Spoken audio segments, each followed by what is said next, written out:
Hello, welcome back to the Basement Card Collector.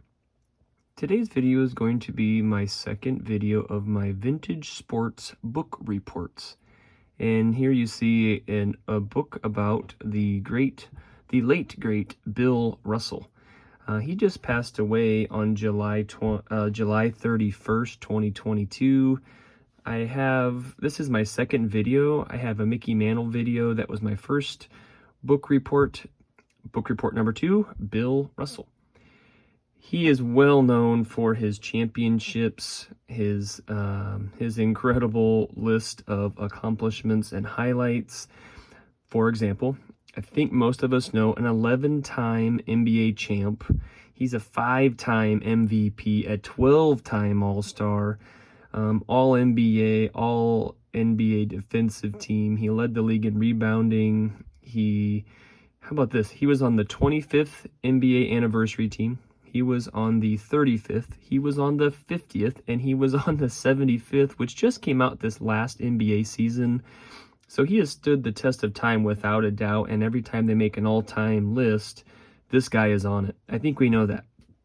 I think we know he was a 2-time college champion as well, so he won 2 rings there. He also won an Olympic gold medal before he made the jump to the NBA with those Celtic teams. He also, listen to this. His career averages, he averages 15 points a game, pretty solid. The guy averaged 23 rebounds a game. 23 rebounds a game, guys. He's in the Hall of Fame as a player. He's in the Hall of Fame as a coach. He's in like the FIBA Hall of Fame, like the worldwide FIBA Hall of Fame as a basketball player. And he's in the College Basketball Hall of Fame. So the guy has won at every single stage you can have. Okay. So his stats like that are just kind of like a well-known story behind this big famous guy. Well, this book, actually, here's my only other connection to a player from his days. I have a Bob Cousy TTM, which is one of my favorite returns ever. He's about the only thing I can come up with that's close to a Bill Russell. And I also got back, not that old of a Celtic player, but Robert Parrish in the kind of the ranks of all-time Celtic greats. Robert Parrish is a great TTM person. So those are my backdrops here, my Celtic backdrops. I'd love to have a Larry Bird autograph, but we don't have that.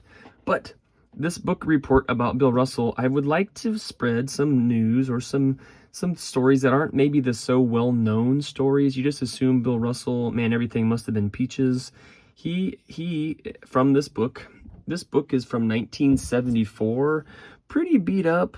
And if you watch my last video, I'm a teacher who in my years of teaching has moved buildings, and buildings have been realigned, and therefore the libraries always get kind of shifted around and switched around. And I've worked with 3 really cool librarians who kind of gave me a heads up and let me kind of pick through some of the biographies and the autobiography sections.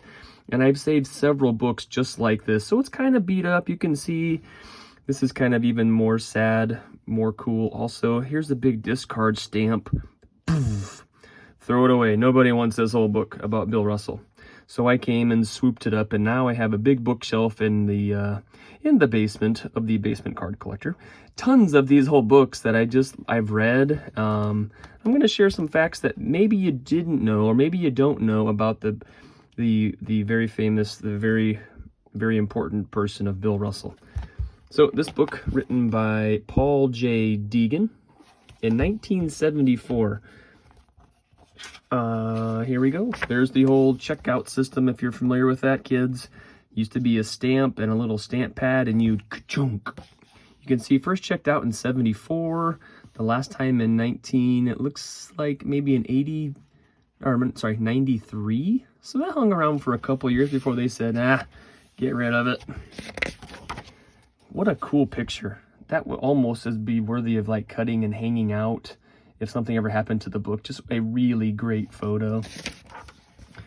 Another really cool photo. So I have a couple pages notched here to kind of tell you about some things I learned from reading a book. kids. Books, paper, words on paper. You can read and learn some things. This first one, where is it? Pretty cool picture. Pretty cool picture here. Here by about the middle of this book, it was saying that he had been cut not just one time, not just from basketball. He had been cut repeatedly growing up from basketball. Yes, basketball, but he also tried out for baseball and football and was cut over and over. Just wasn't very good. So think about that. He wasn't always this super great, all-time NBA great. The guy was cut from his teams all the way through middle school. In his sophomore year, he was 6 feet 2 inches and like 130 pounds, they said. So he was pretty tall, but also pretty thin as well. So he tried out as a sophomore. He was just a little over 6'2", and the coach basically coaxed him into giving it one more shot to try out for the old basketball team. And the team only had 15 jerseys. I guess that's a pretty standard number. Because he was like on the fringe of being cut and the fringe of making the team, this coach made Bill Russell, the all-time great, he had to share a jersey with another player. Bill Russell had to share a jersey just to be on this JV basketball team, if I read this right. As a junior, he shot up. He was 6 feet 5 inches. And wrong page. After he graduated, just a great photo.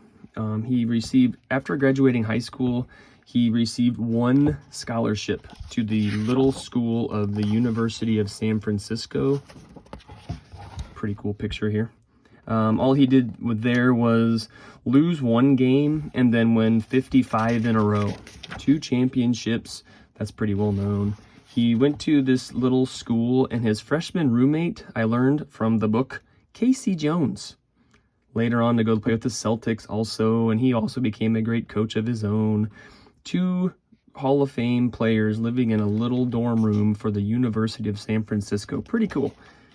And right before high school, before he graduated, just to kind of finish up these cool little stats about him, he had a brother, Charlie Russell, and Charlie Russell was pretty much the big man on campus. He was the best basketball player, football, just the star of the campus. And here's his little brother, Bill Russell, coming up and trying to make it. Not very good. And so when he made it, I think it was his 8th grade year is what I recall. I heard Bill Russell tell this story on a YouTube video, actually. This was not in the book, just a cool story that goes with it. The older brother, Charlie, told Bill not to tell anybody that he was related to Charlie Russell because Charlie thought that Bill might give the family name, some dirt on the family name. Hey, don't bring my name down. I'm the best guy. Don't you tell anybody you're Charlie Russell's little brother, which was kind of cool. You can look that up and see that video of Bill Russell telling the story. And the second thing that I learned, not from the book, but from a Shaq video, he said, and a couple months ago, maybe you've heard of this too, but Bill Russell was looking to auction off all of his memorabilia, like his championship rings, some trophies, some jerseys, autograph things, and he was just looking to auction it off to give, I believe they give the money just to people that needed it. Just another classic Bill Russell's amazing stat. But Shaq, I don't know if it ever happened, this would be worth looking up, but Shaq was saying he was going to go back and bet, or not bet, to put his vote in to buy all 11 of his playing championship rings. So cost a lot of money, obviously, but if there's anybody that'd be a cool collection to add to his own, I can assume it would be Shaq. So there you go, YouTube. There's Bill Russell, a sweet old book that we saved from the discard, throw it away pile. And I just wanted to pass along some Bill Russell information. He just passed away, and this is just my way of saying the guy is really important, way beyond basketball, and he just passed away, and the world just seemed to be a little better off when he was in it. So thanks for watching my my vintage sports book reports. We'll see you next time.